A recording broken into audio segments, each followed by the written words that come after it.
Hola y bienvenidos de nuevo a Mi Genera Cine, cine hecho en casa, esta vez con una voz muy importante para el cine colombiano. Él es Mauricio Romero, la voz detrás del podcast Gente que hace cine. Mauricio, bienvenido. Muchas gracias, Darío. Qué bueno, no me siento la voz representativa del cine. Es una voz muy joven dentro del mundo del cine. La verdad, llevamos apenas 2 años trabajándole a esto, más como desde el amor y desde la cinefilia. Y bueno, lo chévere es que de pronto ha resonado en uno que otro y acompaña como la vida cinematográfica de algunas personas y eso es lo bacano. ¿Quién es Mauricio Romero Figueroa?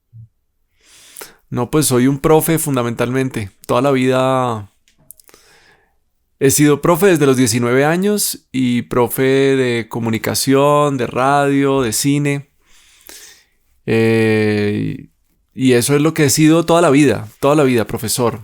Los últimos, digamos como el último año y medio, dejé de ser profesor, digamos como oficialmente en instituciones educativas y me dediqué a ser consultor en educación y de alguna manera continúo haciéndolo. De alguna manera trabajo con profesores en procesos de formación y eso, digamos, hace que continúe siéndolo.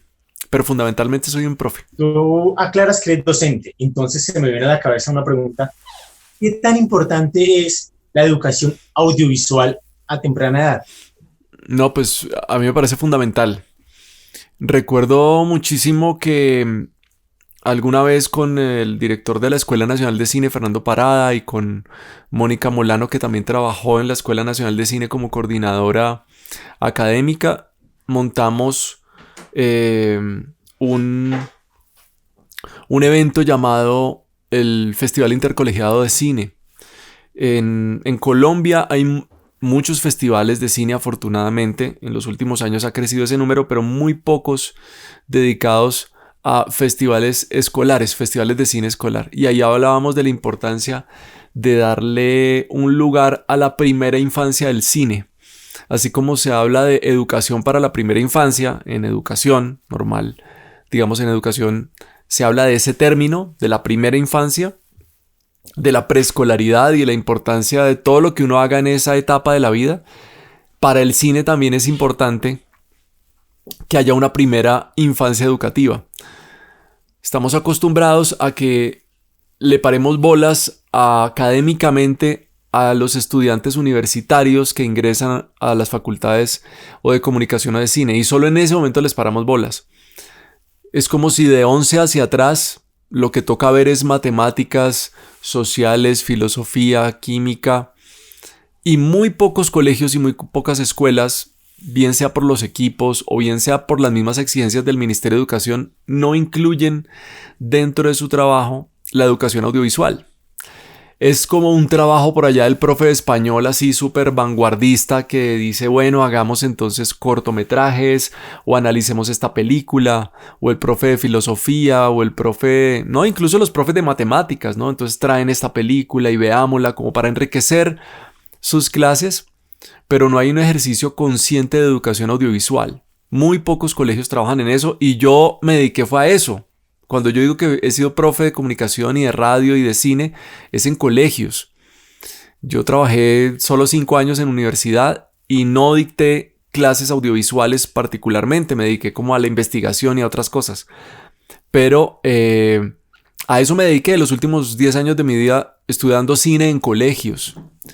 Pero han sido muy pocas las experiencias que incluyen una materia como tal de cine. Hay una experiencia muy bonita del bachillerato internacional. Hay cerca de 40 colegios de bachillerato internacional acá. Lastimosamente es una educación muy exclusiva que no llega a todo el mundo.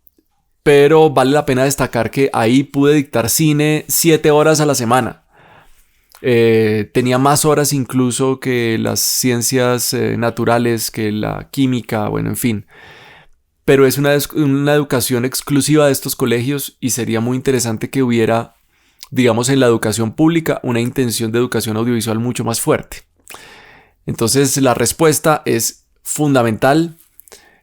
Hace que la gente que quiera estudiar cine más adelante o audiovisual o comunicación llegue con muchas más herramientas, pero también nos hace personas mejores.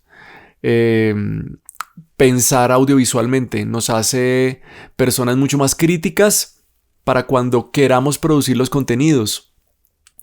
Nos hace personas mucho más libres para crear y para recrear el mundo.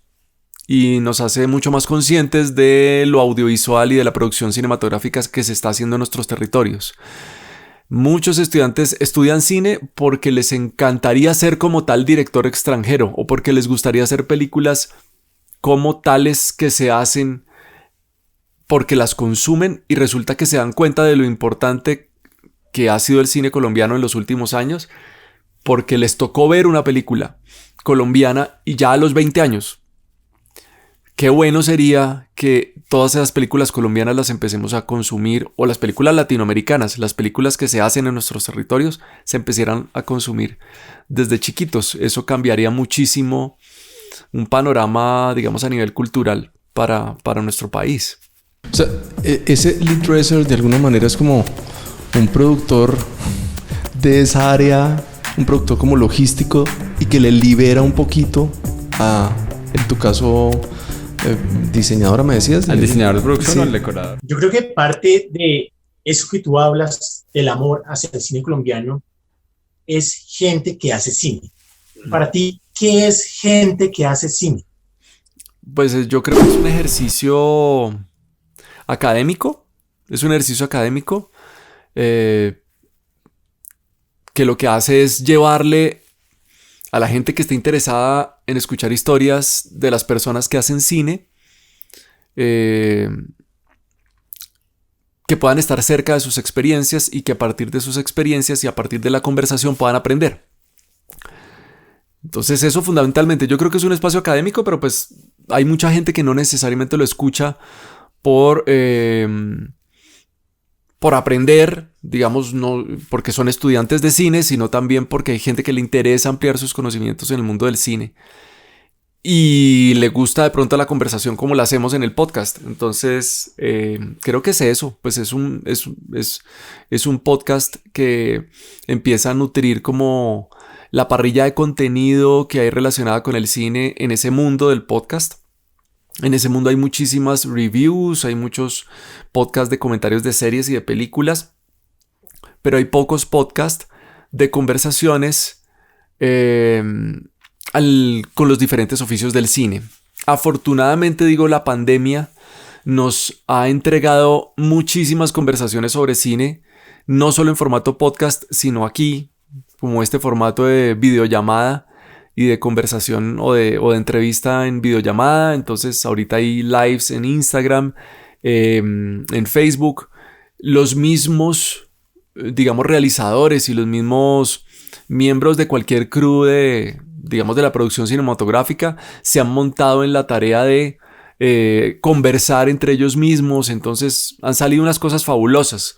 Entonces digamos como que gente que hace cine en ese sentido empieza a sumarse a esas iniciativas de conversaciones de gente que se empieza a reunir para compartir su experiencia.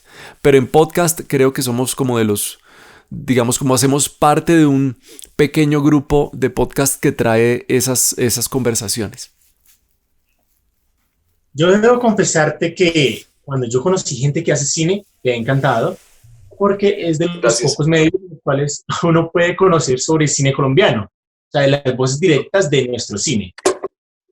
Yo creo que pues esto de alguna manera es subconscientemente inspirado en lo que tú haces y pues me gustaría saber por qué un podcast y no otro formato. Bueno, yo estaba dando clases a mis estudiantes de cine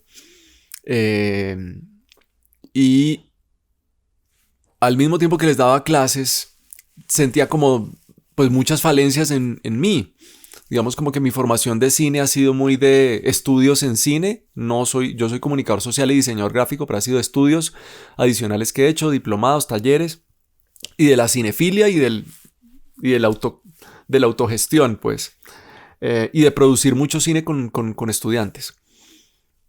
Pero pues había cosas que yo definitivamente no sabía y no tenían al alcance. Entonces, por ejemplo, poder hablar del diseño sonoro con más propiedad, hablarles de eso con más propiedad, o hablarle del departamento de arte con más propiedad a ellos. Porque claro, lo que podíamos ver con ellos era pues cosas relacionadas con guión, cosas relacionadas con la producción, cosas relacionadas con la dirección de fotografía, pero me quedaba muy muy corto. Entonces empecé a asistir a los festivales con mucho más juicio, y gozaba yo particularmente muchísimo de las charlas que se daban ahí. Yo decía, pero ¿por qué estas charlas? ¿Cómo hago yo para que lleguen al colegio? En algún momento me puse a hacer la gestión, también por los nexos que tenía con la Escuela Nacional de Cine, y ellos empezamos a gestionar conjuntamente para llevar por lo menos a ciertos directores ahí al salón de clase. Eso era fabuloso. Sin embargo, pues era una cosa que no se podía hacer pues, con mucha frecuencia. Pero entonces me empecé a dar cuenta de la importancia de esas charlas para los estudiantes y que ellos tuvieran de primera mano eso. Intenté que ellos fueran los festivales, pero mucha de la programación de los festivales es entre semana.